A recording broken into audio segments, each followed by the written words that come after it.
Today, I'd like to welcome former Army Ranger John Soden, Special Operative for the U.S. military. John, welcome. Thanks for having me. So, we're very interested in hearing a little bit about your ibogaine experience, but before we get into that, could you explain a little bit about what you had gone through in the military, your military experience, and what led you to ibogaine? So did a couple deployments, one to Afghanistan, one to Syria. Also was a Carl Gustav gunner, which is basically I shoot a rocket launcher next to your head. Turns out that's not really good for the brain.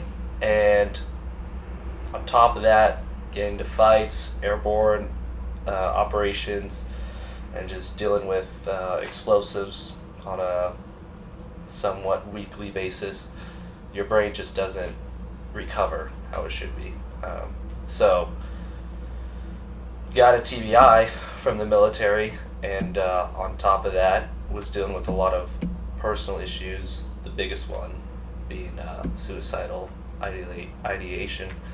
And yeah, that was the biggest reason why I went to or sought out ibogaine. I fixed that suicide ideation with it. So can you go back and tell us what was it about your military experience or something from your childhood that led you to become so suicidal, and how severe were the suicidal thoughts? Yeah, so the military really emphasized that self-hate that I had with myself, especially in Syria, where you're part of the worst parts of humanity in war, and you're just consumed by it. And even before then, all the training, all that stuff that led up to it, and you're finally there. Just I always describe war as like a feeling, and you just kind of get lost in that feeling, and you can bring it home for sure. So could you explain more about that feeling of war? Because I think so many of us don't understand what you guys go through when you're at war, because for many of us that's a theoretical place. Yeah. But that's your lived experience. Yeah.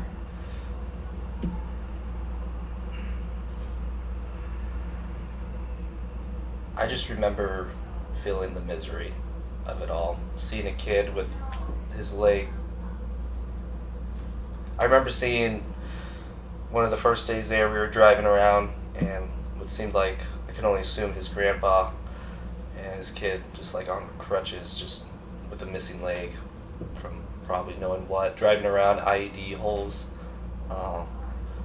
seeing buildings with like bullet holes in them, hearing that C-130 gunship every night for a month straight. It's just that feeling of all the harm that's being caused there, all the misery that's taking place. It's consuming, especially as I was 20 years old at the time. Yeah, still almost just a child. Can't even drink. Yeah. That's the irony, isn't it? So did that put you into internal conflict that, you were there on a mission for the United States with a job that you had been highly trained to do, but yet you're also seeing the results of you executing on your job and what that does to people? How do you manage that internally? Yeah. Internally, in some way, it was fulfilling that I was in a war. Growing up, my dad, to be a man, you had to go in the military. Not only that, but see combat. That's just how it was. So there was that fulfilling aspect of it, but there was also that internal dialogue. It's like, do I really need to be here? Like, do I really need to see all this and go through this? That was the conversation I had after myself, but I think that makes so much sense, and thank you for sharing that, because I think that is very deep but also very difficult to get to. And this new term, moral injury, has come up to explain almost this ethical dilemma Yeah. that people in the military feel after Yeah. the effects of war. Yeah. It's very 100%. complicated. Yeah. Yeah. It's not whether the action takes place or not, pointing a gun at a kid, fully intending to take their life, like that's gonna change. Like that's gonna change you. It's Mm-hmm. you just don't do that for fun, you know. There's Mhm. intention behind that. Mm-hmm. And that intention is stemmed from a lot of hate and maybe internally, but Mm-hmm. That's because the place that you are trained to go to psychologically, and the place that you have to maintain within yourself to be in a war situation, Yeah. it makes sense that it would lead you to that point. Mhm. But then afterwards, how do you reconcile that? Yeah. Yeah. yeah, it's interesting you say that. It's like I tried, right? I tried reaching out to my friends, my ranger buddies. It's like I talked to them about it, but they didn't want to hear it. It's like I get it. The mindset can be contagious of like this guy has an issue and that can lead to other issues with other people. So it's better to quiet that person. So I think I hope that's where this culture changes of like just letting guys speak when they need to speak and like getting the acknowledgement when they need it, because we're all there for the same reason. Why not acknowledge that?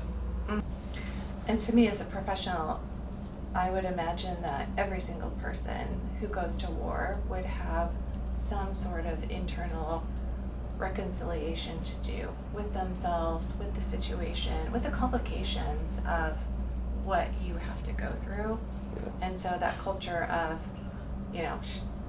don't speak, don't talk about it, it's going to inevitably lead to mental health problems, suicide, and ongoing trauma. Yeah. And we know that the trauma that you go through isn't just about the war, it's about how you have to work inside yourself to reconcile very complicated situations, Mhm. and that trauma doesn't just affect you, it affects everyone that's in your life. Yeah. 100%. Yeah, it's always interesting how our warriors are really good at fighting external wars, but when it comes to internal wars, a lot of us lose that one. Well, that is actually a great point, and that's where you and others who've gone to do ibogaine are truly courageous, because I think it is, you said it perfectly, that internal fight and that internal struggle can be one of the most challenging. So tell us about what made you decide, what was your point that said, okay, I'm going for ibogaine?